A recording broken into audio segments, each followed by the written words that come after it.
his departure from the realm of reality.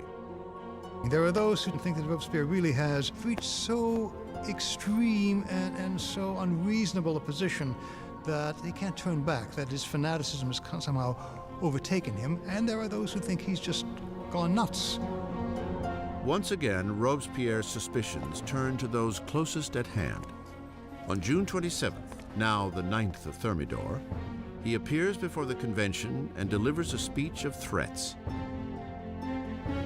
It is the last speech he will ever give. Robespierre makes a tactical error. He comes in and announces that he has a new list of enemies of the Republic. Give the list. Therefore, everyone is afraid they might be on the list, and when he comes to stage to give the list, he is arrested before he can speak. An unexpected chorus of voices shouts Robespierre down. He is stunned into silence. The deputies declare him an outlaw and immediately remove him from the convention. Robespierre and several of his associates are taken to City Hall, where they remain under watch for the night. Shots ring out in the early morning. Guards race to the second floor. They fling the doors open to a grisly scene. One of Robespierre's allies has thrown himself from the window. Another has taken a pistol to his head. And Robespierre is found semi-conscious with a bullet wound to the face, his jaw shattered from an apparent suicide attempt. Robespierre spends his last hours on the table of the Committee of Public Safety, in the very room where he had piloted the terror's hideously bloody. He's ridiculed and insulted by his former colleagues. Robespierre is unable to respond. The Grand Master of Oratory has been silenced. In the conciergerie where the last Queen of France had preceded him, Robespierre is prepared for the national razor.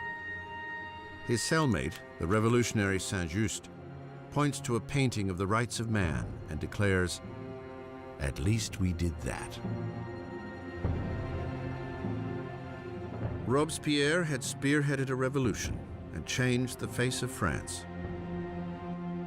He had reordered society and engineered a bloody and tyrannical system to ensure its success. But he was destined to be one of its final victims.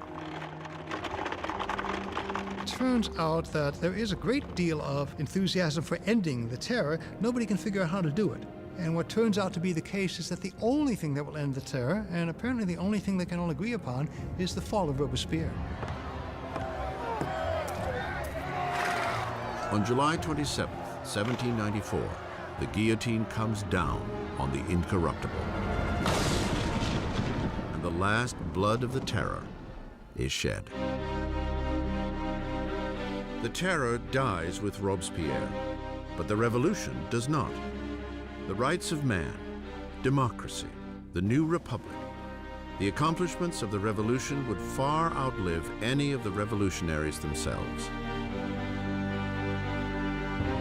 France would enter a period of uncertainty, frozen between fear of another terror, or worse yet, a repressive monarchy that preceded it.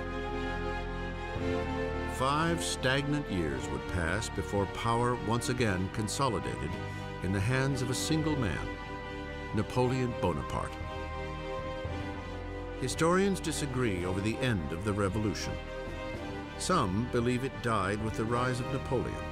Others maintain that the revolution lived on into the 19th century and beyond. The revolution was the first and enduring model of a people taking its destiny in its own hands.